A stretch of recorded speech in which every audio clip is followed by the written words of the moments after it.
하나님 말씀 보시겠습니다. 시편 121편 1절 2절 말씀을 한 목소리로 합독합니다. 시편 121편 1절 2절 다 같이 한 목소리로 합독합니다. 1절 같이 합독하겠습니다. 시작. 내가 산을 향하여 눈을 돌리라. 나의 도움이 어디서 올까? 나의 도움은 천지를 지으신 여호와께서로다. 아멘. 내가 산을 향하여 눈을 돌리라. 나의 도움은 천지를 지으신 여호와께 온다고 오늘 시편의 기전을 고백했습니다. 오늘 제목을 붙여봤습니다. 설립 9주년 생일을 맞이하여 하나님이 개척하게 하시고 계획하시고 이끄시고 함께 하시고 도와주셔서 설립 9주년 이제 오늘 하나님께 영광 예배 돌리는데 그저 우리가 할 수 있을 고백은 하나님 도와주셔서 감사합니다라는 고백일 것 같습니다. 그래서 제목을 하나님 도와주셔서 감사합니다라는 제목을 붙여봤습니다. 우리가 이 땅에서 살아갈 때 반드시 하나님의 도우심이 필요합니다.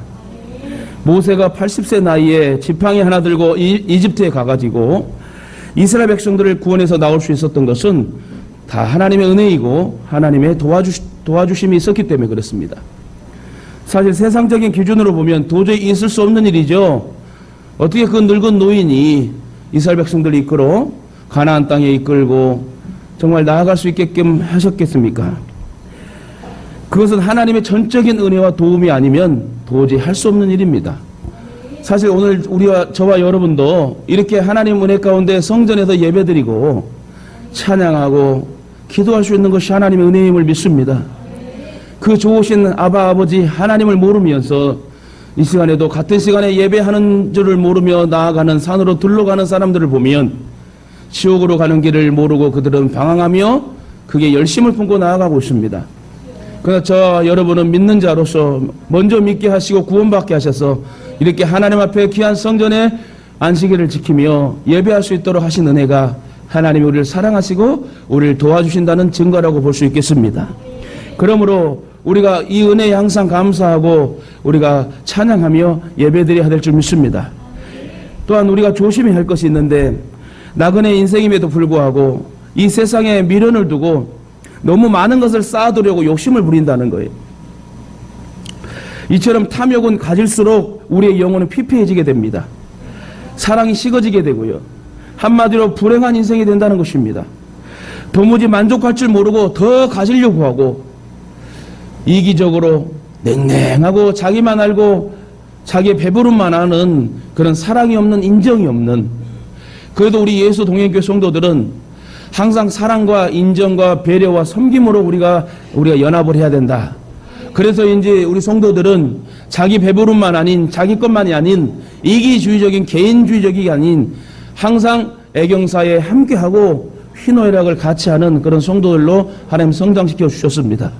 앞으로도 천국 가는 그날까지 이렇게 인정과 사랑과 배려와 섬김으로 그리스도의 사랑을 실천할 때 하나님 우리를 도와주시되 완전하게 도와주시되 끝까지 도와주시되 능력으로 도와주시고 역사하실 줄 믿습니다. 그러니 저와 여러분은 하나님의 은혜에 너무 감사할 수밖에 없는 존재입니다. 죽을 수밖에 없는 우리, 여러분 별일이 다 터지지 않습니까?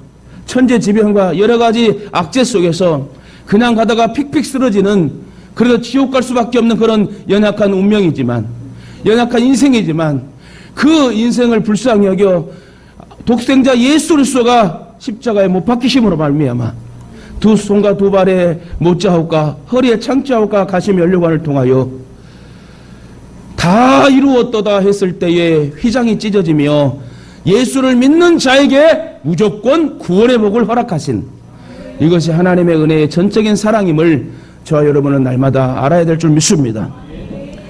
이 땅에 너무나 많은 사람들이 이런 탐욕의 우상숭배를 하고 있습니다. 안타깝게도 그 좋은 예수가 해답이고 예수가 능력이고 예수가 권세이고 예수가 우리를 살리실 모든 결정인데 그걸 모르고 많은 세상 사람들, 또한 교회를 다니는 교인들마저 성도가 되지 못하고 자기 방식과 자기 개념으로 하나님보다는 자기의 삶을 더 중요시 여기며 다른 것에 더 치우치며 그것을 더 의지하고 하나님의 지혜와 말씀보다는 지식을 의지하고 의존하는 어리석음에 빠진 사람들이 많다.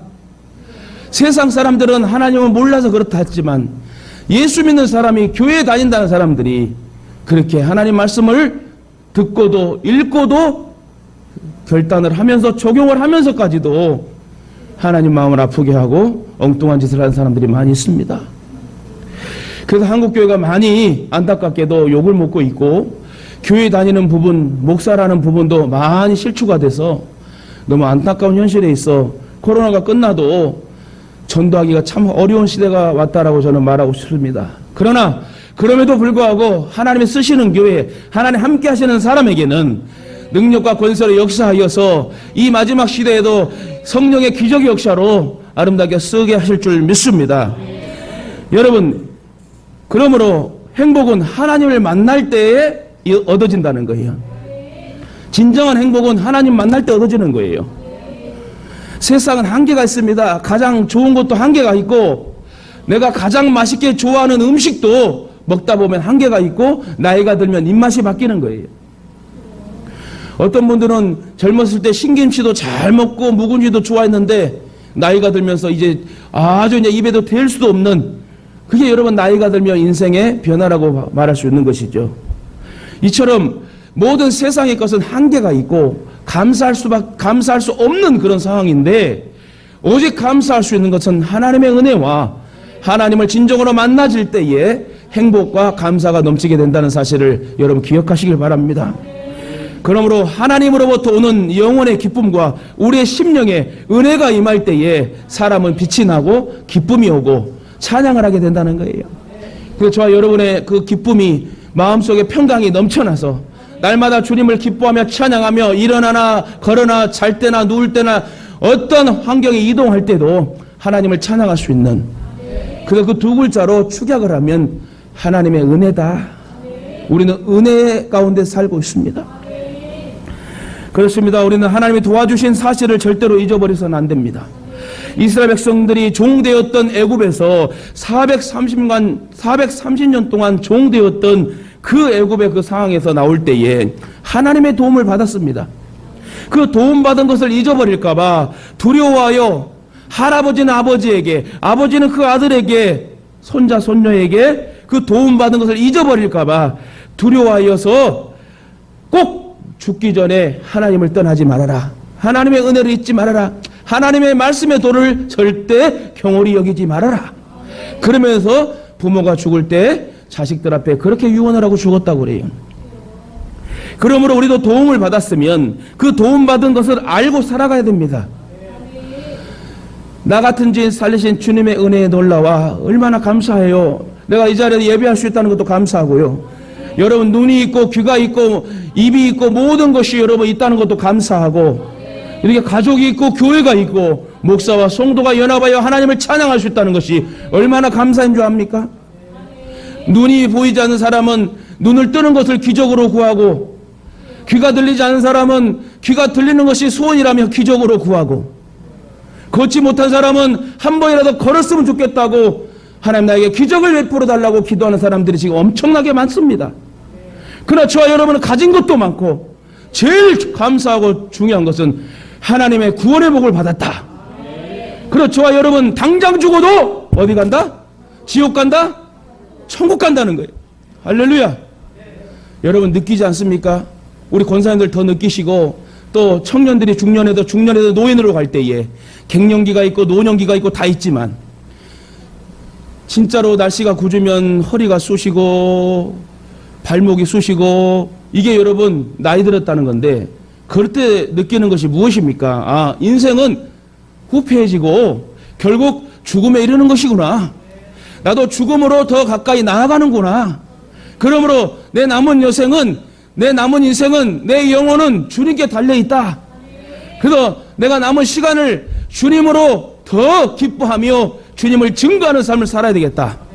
이런 믿음을 가지고 여러분 남은 인생을 살 때 하나님이 이 땅에서도 여러분에게 평강과 기쁨을 주시고 저 천국에서 귀한 상급 주시는 역사가 있게 될 줄 믿습니다. 아무리 세상에서 즐겁다 해도 그 즐거움은 한계가 있더라고요. 그러나 주님이 주시는 그 평안과 기쁨을 주면은 너무나 행복하고 감사해요. 그래서 믿음의 사람들은요, 술 먹고 담배하고 마약하고 그런 거 안 해도 기뻐요. 믿음을 통해서 믿음의 말을 하고 믿음의 말씀에 대화를 하기 때문에 시간 간 줄 모르고 얼마나 감사합니까? 그리고 또 말하지만 시골 부모님들 1년에 한두 번 볼 수 있지만 우리 예동의 성도들은 한 가족으로 찐 가족으로 묶어주셔가지고 이렇게 예배 때마다 만나게 하고 축하하고 슬픔을 같이 하고 기도해주면 얼마나 감사할 일이에요. 그래서 저와 여러분은 하나님께서 9년 동안 함께 하시고 이 자리를 지키고 내 자리를 지켜서 하나님께 올려드릴 때 얼마나 감사할 일이에요. 끝까지 함께하는 자가 여러분 하나님 앞에 복을 받습니다. 여러분, 그러므로 우리도 도움을 받았으면 그 도움받은 것을 알고 살아야 되고 우리는 또 하나님과 사람들에게 도움을 많이 받고 삽니다. 그러한 사실을 잊어버리고 살면 하나님이 싫어하십니다. 그러므로 하나님의 도우심을 받았다면 그 은혜를 잊어버리면 안 됩니다. 또한 부모님의 도움을 받았다면 그 은혜를 잊어서는 안 되는 것입니다. 이처럼 하나님의 도움이 없으면 그 존재 자체가 불가능합니다. 부부끼리도 행복하게 살려고 한다면 서로 도움을 주고 도움받은 것을 칭찬하고 격려해주고 존중해줘야 돼요. 하나님의 특별한 도우심을 받으려면 하나님의 도우심을 절대 잊지 말자. 한 번 도움받고 끝날 것이 아니라 평생 주님 나라 갈 때까지 도움을 받을 것이라면 항상 감사를 천국 가는 그날까지 행할 때에 하나님이 더 도와주시고 역사할 줄 믿습니다. 성령이 임하시면 하나님의 도우심 받은 것을 생각나게 하고 깨닫게 합니다. 소돔 고모라는 배은망덕 죄 때문에 멸망하게 됩니다. 하나님의 은혜를 모르고 하나님의 사랑을 모르고 하나님이 없다 생각하면서 자기들 멋대로 살다가 결국 유황불로 멸망을 당하게 되죠. 여러분, 6.1 전쟁으로 불리는 중동 전쟁 당시 이스라엘 군대를 이끌던 모세 다이안 장군이 있었어요. 이 모세 다이안 장군은 세계가 깜짝 놀랄 만한 선언을 합니다. 다이안 장군은 이스라엘의 100배나 되는 인구를 가진 아랍 연합국과 맞서는 전쟁에서, 그러니까는 여기가 10명이면 저기는 1000명이라는 거예요. 여기가 1명이면 거기는 100명이라는 거예요. 다시 말해 100대 1의 상황입니다. 아랍 연합 동맹국과 이스라엘과 전쟁이 일어났어요. 그것을 6.1 전쟁에 6일 만에 끝났다 해서 6.1 전쟁인데 이 모세 다이안 장군이 깜짝 놀랄 만한 선언을 하게 됩니다. 그래서 그 소문을 듣고 세계 각국의 사람들은 그것이 틀림없이 이 이스라엘은 원자폭탄이나 수소폭탄을 능가하는 신무기가 있을 것이라 생각을 했습니다. 그러나 이 다이안 장군은 우리를 승리하게 할 수 있는 신병기는 바로 시편 121편이다 이렇게 선언하면서 발표를 했는데 결국 그 전쟁은 누가 이겼을까요? 이 6일 만에 이스라엘의 승리로 끝났다는 거예요. 할렐루야. 이럴 때 아멘이 나와야 돼요. 이건 사실적인 얘기예요. 전설이 아니요. 100대 1에서 이겼다니까요. 한 명이 100명을 이겼대요. 그래서 세계 모든 사람들이 이스라엘은 신무기가 있나 보다 저렇게 호언장담하면서 말할 수 있는 것은 뭔 이유가 있겠지 했는데 그 이유는 오늘 본문의 말씀 시편 121편 나의 도움이 어디서 올까? 나의 도움은 천지를 지으신 여호와께서로 온다. 그래서 그 6.1 전쟁에서 도와주실 분은 하나님이다.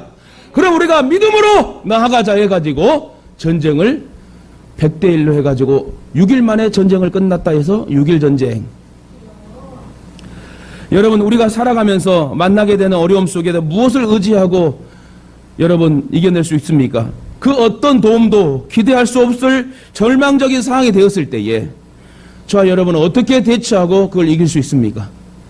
아무리 보아도 세상에서 우리가 얻을 수 있는 것은 모두 다 한계가 있다는 거예요.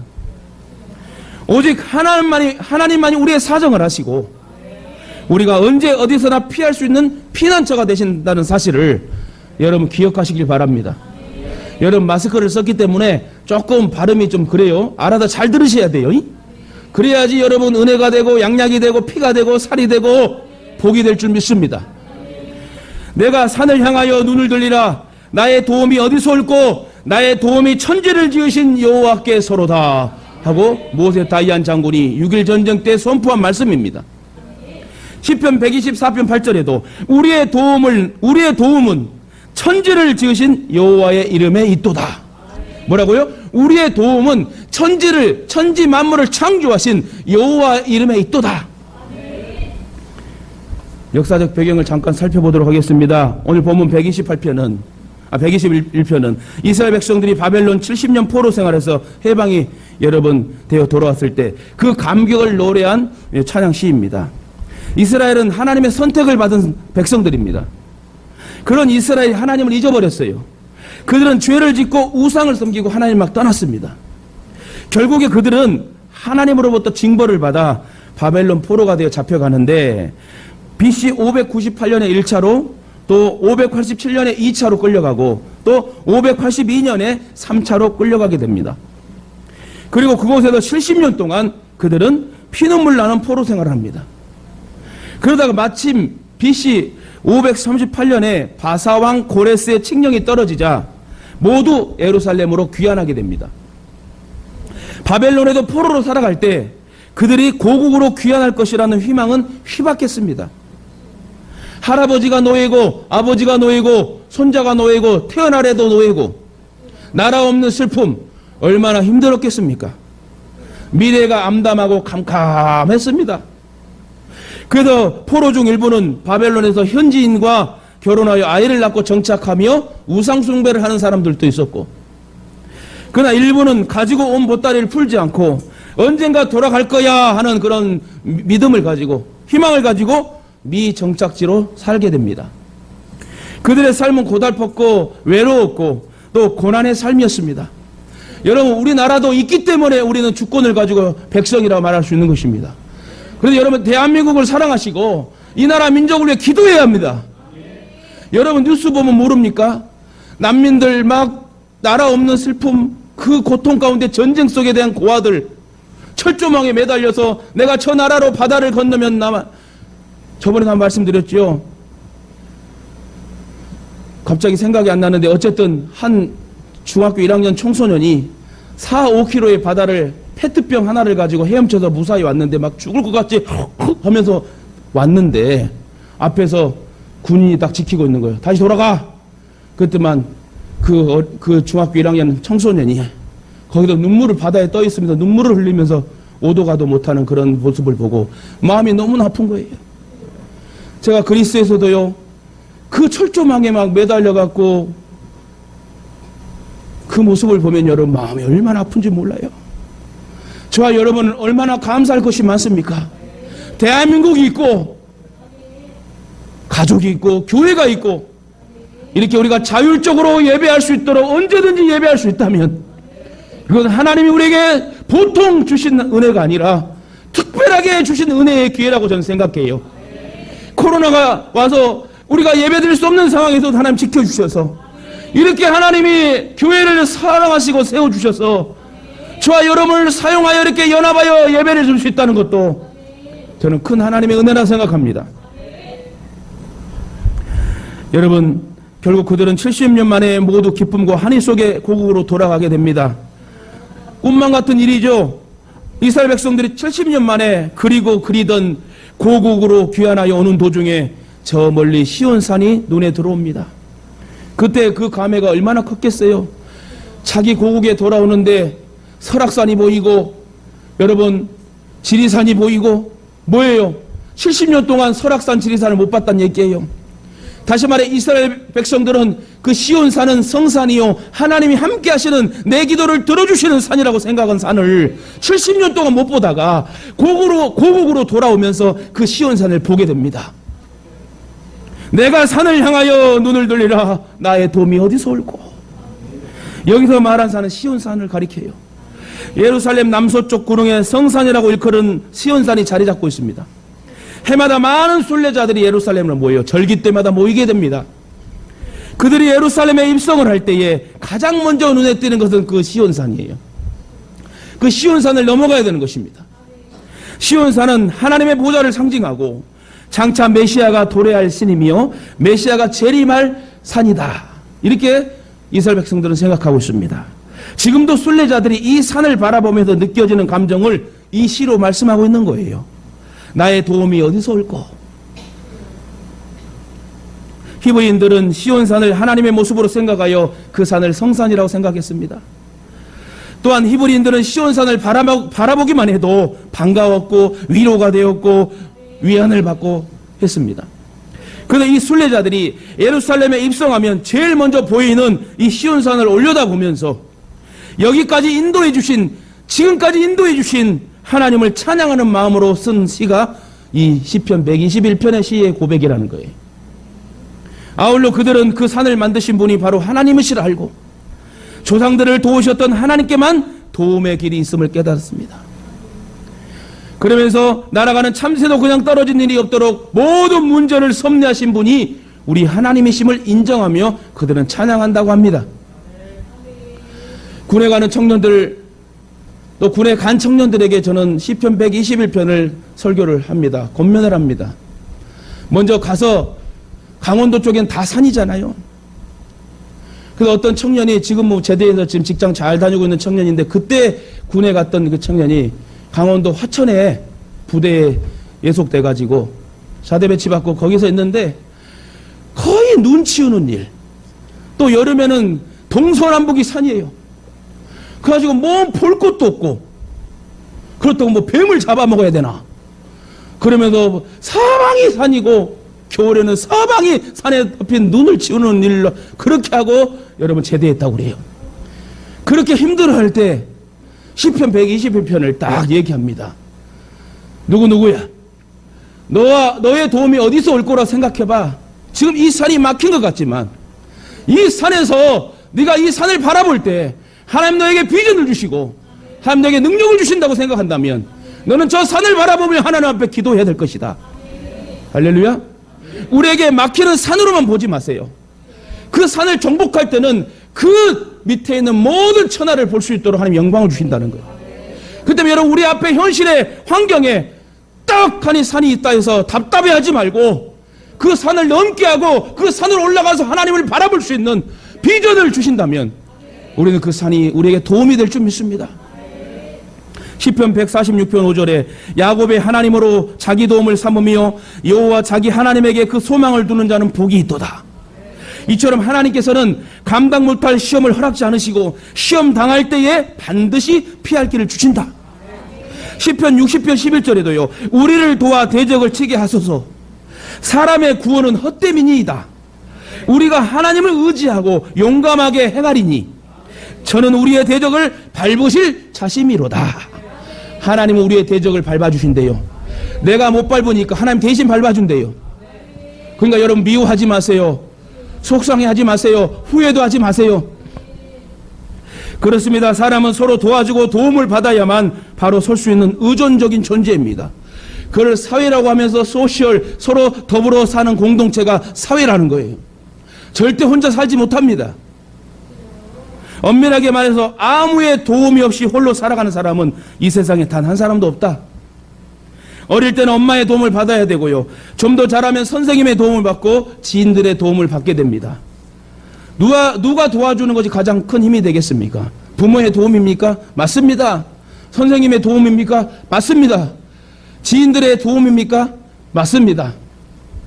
그러나 그 모두가 생명을 책임져 주시는 못합니다. 나의 내일의 인생을 설계하지 못합니다. 그래서 찬송의 고백처럼 내일 일은 난 몰라요, 하루하루 살아요. 할렐루야. 그러면서 불행이나 유행함도 내 뜻대로 못해요. 이게 우리의 인생이라는 거예요. 하나님의 내 인생의 모든 지각을 평정하시고 이끄시고 결과를 주시기에 우리의 모든 인생의 막힘과 속상함과 괴로움이 있다면 여러분, 저 산을 바라봅시다. 시온산을 바라봅시다. 하나님이 계시는 저 성산을 바라봅시다. 그래야하면 천지를 지으신 여호와께서로다라고 고백할 수 있는 상황이 되게 될 줄 믿습니다. 이처럼 사람이 사람을 돕는 건 한계가 있습니다. 이는 자기 자신도 도움을 받고 사는 부족한 존재이기 때문에 그래요. 무언가에 둘러싸이고 막히고 답답한 일이 일어났습니까? 속상한 일이 있습니까? 여러분, 괴로운 일들이 있습니까? 누명 쓴 일이 있습니까? 오해될 만한 사건들이 있었습니까? 그런 일들은 언제나 있어 왔습니다. 잘 들으세요. 저도 목회를 하다 보니까요, 별 누명 쓸 일들이 다 생기고 개척해서 지금 9년 동안요, 지금도 누명 쓸 일이 생겨요. 아니, 나는 간첩도 아닌데. 죄송해요. 너무 흥분해서 내가 죄송합니다. 아니, 왜 나는 누명 쓸 일이 있을까? 근데요, 내가 애매한 고난을 받고 내가 그래도 그 자리를 지켜 기도하는 목회자가 되니까 하나님 진리와 거짓을 드러나게 하시고 하나님이 내 편으로 딱 인정해 주셔서 원수의 목전에 상을 베풀어 주시더라고요. 할렐루야. 그런 하나님을 만나야 됩니다. 여러분, 언제나 있어 왔던 이런 고난의 문제들, 사건들은 언제나 우리를 따라오고 있어요. 언제나 벌어지고 있고 그 사건은 터지고 있습니다. 언제나 그랬어요. 왜요? 우리는 연약한 인생이기 때문에. 그럴 때마다 어떻게 됩니까? 위를 바라보십시오. 내게 꼭 필요한 도움은 천지를 지으신 여호와께 있습니다. 고로 하나님의 도우심을 받아야 됩니다. 하나님이 도우셔야 홍해가 갈라지고 반석에도 샘이 넘쳐 흐르게 되는 것입니다. 구약의 역사와 신약의 역사와 지금 우리가 살고 있는 이 역사 속에서 하나님 항상 우리를 불꽃 같은 눈동자로 지켜주시고 우리를 돌봐주시는 거예요. 하나님 앞에 신앙 잘하세요. 하나님의 자녀답게 신앙 잘하십시오. 잘해도 여러분, 하나님 우리가 시원찮을 수 있지만 잘하고 열심을 품고 그 자리를 지키게 되면 하나님 누굴 쓰시겠습니까? 하나님 견고한 자를 쓰십니다. 우로좌로 흔들리는 것이 아니라 항상 하나님 앞에 하나님을 사랑하는 마음을 가지고 나아가는 자에게 하나님 초점을 주시는 거예요. 그래서 잠언 8장 11절에 나를 사랑하는 자들이 나의 사랑을 입으며 나를 간절히 찾는 자가 나를 만날 것이라. 저와 여러분이 하나님의 사랑을 힘입으려면 하나님을 먼저 찾읍시다. 하나님을 구합시다. 문을 두드립시다. 아니면 쳐다보기나 합시다. 그러면 하나님 우리를, 여러분, 시선을 우리에게 고정시켜 주지 않겠습니까? 전능하신 주님의 도우심을 받아 험한 세상을 이기시고 승리한 삶의 축복된 삶을 사시기를 주님의 이름으로 축원합니다. 미국 펜실베니아 지역으로 이주해온 청교도들이 농사를 짓고 드디어 수확기가 되었습니다. 유명한 실화입니다. 저도 발췌해서 여러분에게 알려드리는데요. 들판의 황금빛 곡식을 바라보면서 그들은 모두 하나님 앞에 감사드렸습니다. 그러던 어느 날 헤아릴 수 없는 많은 메뚜기 떼가 밭을 점령하고 알곡을 파먹기 시작합니다. 손이나 막대기로 메뚜기를 잡아보았지만 도저히 역부족이었습니다. 인간의 힘으로 도저히 할 수 있는 일이 아니었습니다. 너무너무 메뚜기가 많으니까. 그때 마침 교회 종이 울렸습니다. 주일도 아닌데 교회 종이 울릴까 의아해하면서 하나둘 교회로 모이기 시작했습니다. 교회 종을 친 목사님이 말합니다. 제가 교회 종을 쳤습니다. 주일이 아닌 이 평일날 교회 종을 친 이유는 여러분, 우리 모두 이 사태를 하나님 앞에 도움을 구하며 기도합시다.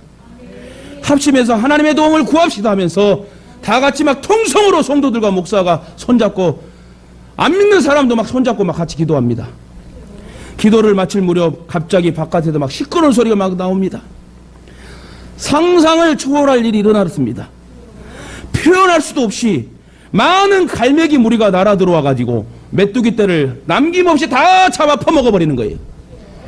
신기한 것은 바다에 있을 갈매기가 왜 거기까지 오냐고. 그죠? 비둘기도 아니고 갈매기 떼가 얼마나 많이 와가지고 그 수많은 메뚜기를 막 잡아먹는데, 얼마나 갈매기들이 메뚜기를 잡수셨는지 포식을 했던지 대변까지 시원하게 다 하고 다 떠나더래요. 갈매기들의 분뇨가 비료가 되어줘가지고 풍작이 다음에 일어나고, 청교도들은 메뚜기 걱정을 덜었고 그때 하나님 앞에 다 같이 무릎 꿇고 믿는 자나 안 믿는 자나 다 무릎 꿇고 기도했대요. 하나님 도와주셔서 감사합니다.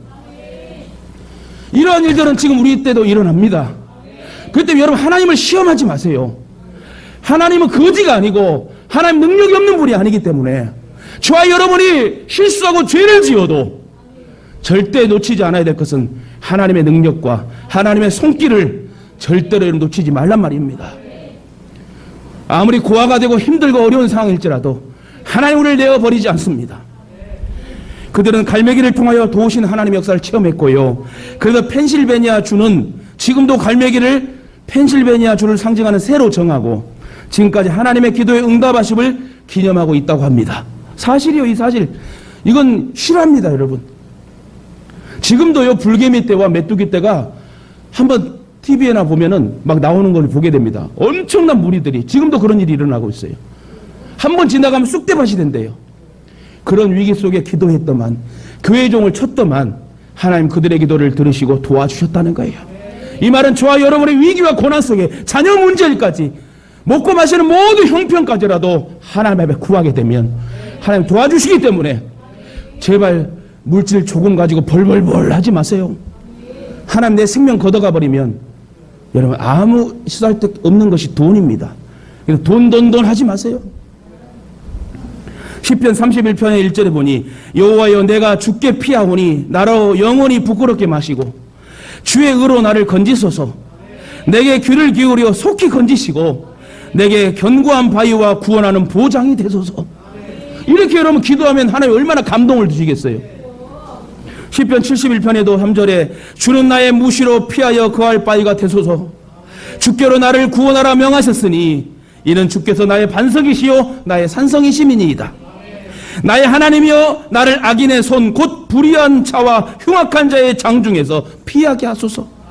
주 여호와여 주는 나의 소망이시여 나의 어릴 때부터 의지이시니라. 할렐루야. 얼마나 멋진 고백입니까? 이러한 고백을 하고 사시기를 주님의 이름으로 축원합니다. 말씀 맺겠습니다. 히브리인들은 언제나 산에 마음을 두고 살았습니다. 산은 그들에게 곧 하나님이었고 모든 문제를 푸는 열쇠였습니다. 그런데 그 산을 보면서 나의 도움이 어디서 올꼬 하며 바로 이어서 뭐라고 그래요? 나의 도움은 천지를 지으신 여호와께서로다. 저와 여러분 앞에 막히는 문제에 봉착하게 되면 맨 먼저 어디를 찾아가야 됩니까? 여러분 성산을 찾으십시오. 저 높은 곳을 바라봐야 됩니다. 다시 말해 하나님을 향하여 눈을 들고 눈을 더 크게 뜨고 문제를 해결하려고 해야지 역사가 일어난다는 것이요. 그래야 거기서 해답이 나오고 길을 찾게 되고 문제를 해결할 수 있습니다. 유대인들은 지금까지 그렇게 살아왔습니다. 남의 나라에 포로로 잡혀가 살면서도 예루살렘의 그 산을 향하여 기도를 했고 다니엘도 창을 열고 예루살렘의 평을 보며 간절히 기도했습니다. 힘이 약하여 눌리고 짓밟힘을 당할 때도 사람들은 그 산을 바라보며 마음의 위안을 가졌다고 그래요. 그리고 그 사람들은 앞으로 있을 마지막 때에는 메시아가 그 산으로 강림하여서 그곳에 깃발을 꽂고 세상을 향하여 호령할 것으로 그런 유대인들이 생각하고 있습니다. 우리들도 이러한 신앙을 가져야 됩니다. 요한복음 14장 14절에 내 이름으로 무엇이든지 내게 구하면 내가 시행하리라. 저와 여러분 힘이 들고 어려울 때 낙심하지 말고 성산을 바라보십시오. 포기하지 아니하면 때가 이름에 거두리라. 하나님의 도우심이 있게 될 줄 믿습니다. 로마서 8장 35절에 누가 우리를 그리스도의 사랑에서 끊으리요? 환난이나 공고나 핍박이나 기근이나 적신이나 위험이나 칼이랴. 누가 감히 우리를 그리스도의 사랑에서 끊을 수가 있어요? 죄를 지어서 끊어집니까? 사단이 아무리 끊게 하도 우리는 하나님이 놓치지 않습니다. 환난입니까? 역경입니까? 박해입니까? 굶주림입니까? 헐벗음입니까? 전쟁입니까? 칼입니까? 로마서 8장 38절에 그러면서 또 고백합니다. 사도 바울은 내가 확신하노니 사망이나 생명이나 천사들이나 권세자들이나 현재일이나 장래일이나 능력이나 높음이나 기쁨이나 다른 아무 피조물이라도 우리를 우리 주 그리스도 예수 안에 있는 하나님의 사랑에서 끊을 수 없으리라. 여러분 우리는 하나님의 정권 대사예요. 하나님의 아들이요. 하나님의 딸입니다. 절대 걱정하고 염려하지 마세요. 하나님이 계시잖아요. 나의 아버지가 계시잖아요. 육신의 부모도 아빠! 10,000원만. 왜? 나도 밥에 약해요. 밥 먹는다면 10,000원 붙여줘. 안 그래요? 자식이 저도 예전에 막 라면 먹고 막 어려울 때 우유 하나 먹고 싶어서 막 그랬을 때 자식이 또 배고프다니 밥 먹는다고 하면은 안 붙여줄 부모가 어디 있어요? 하나님은 어떤 상황에서 나를 놓지 않으신대요. 간혹 자식을 버리는 부모도 있습니다. 그러나 행여 육신의 부모는 자식을 버릴지라도 하늘의 아버지는 결코 저와 여러분을 잊지 않으신대요. 그런데 이사야 49장 15절에 멋진 말씀이 있습니다. 여인이 어찌 그 젖먹는 자식을 잊겠으며 자기 태에서 난 아들을 국률이 여기지 않겠느냐. 그들은 혹시 잊을지라도 나는 너를 잊지 아니할 것이라. 오늘 저는 이 말씀을 준비하면서 은혜를 받았어요. 정말 개척교회는 수많은 기관과 환경과 사회에서 다 상처받고 온 사람들이 개척교회 사람들인데 9년을 함께하면서 20년 이상의 목회를 하게 하셔서 훈련을 더 하고 했지만 지금 보니 하나님의 인도하심이고 하나님의 은혜였고 하나님의 도와주심이었고 하나님의 이끄심이었다. 왜 그렇게 말씀했냐면 한 달 전부터 제가 여러분을 기도하면서 너무 감사했어요. 이 연약한 종, 아무것도 아닌 종에게 귀하신 분들을 하나님 만나게 해주셔서 예동이란 이름으로 개척하게 하시고 지금까지 개척 멤버로 함께 해주시고 앞으로도 그렇게 평생을 함께 하려고 하는 그런 마음이 들고 있으니 얼마나 제가 감사하고 감개무량하겠습니까? 예전엔 사실요 한 1년 전만 해도 저분이 나갈까 말까 막 걱정을 했어요. 근데 이제 걱정 안 해요. 적어도 여기 모인 사람 한 사람도 안 나가. 내 장담해. 나가지 마세요 그래도. 절대로 안 나가고 주님의 교회를 세우게 될 줄 믿습니다. 그리고 자신할 수 있는 것은 다른 교회들 다 좋고 좋지만 우리 예수동행교는 정말 저는 확실하게 훈련이 되고 축복의 사람들, 순수한 사람들이 다 모였기 때문에 이러한 순수한 믿음의 용사들이 모여서 교회를 세웠으니 하나님 이 교회를 얼마나 멋지게 쓰시겠습니까? 최종 예동마을과 센터를 세워서 5대양 6대주 5,000교회를 세우고 크게 하나님 우리 교회를 쓰게 될 줄 믿습니다. 여러분 여기도 중요한 사실은 저와 여러분을 하나님께서 선택하셨던 사실이에요. 하나님 저와 여러분을 선택하셨대요. 그리고 택한 자녀를 끝까지 버리지 아니하시고 지키시고 도와주신대요. 오늘은 예수 동행교회 설립 9주년입니다. 개척을 하고 지금까지 하나님 도와주시고 지켜주셨습니다. 현재도 지켜주실 것이고 앞으로도 하나님 우리를 지켜주시고 도와주실 줄 저는 믿습니다. 아울러 지금까지 함께 동역해 주신 여러분께 심심한 감사를 드립니다. 다 같이 설립 9주년을 축하하며 결단하는 시간을 갖기 원해요. 여러분 아멘으로 크게 하답하면 됩니다. 저를 보시길 바랍니다. 준비되셨습니까? 주님 나라 갈 때까지 우리를 도우시고 함께 하시는 하나님을 평생 찬양하시길 바랍니다. 어떠한 어려움 속에도 하나님이 도와주심을 믿고 전진하고 또 전진하시길 바랍니다. 앞으로 더욱 부흥하는 교회와 용사와 용장들이 되시길 주님의 이름으로 축원합니다. 열매 맺는 그리스도 되시길 바랍니다. 모든 것을 합력하여 최종 선을 이루는 축복의 성도가 되시길 다시금 주님의 이름으로 축원합니다. 5대양 6대주 땅끝까지 복음을 전하는 용사가 되시길 주님의 이름으로 축원합니다.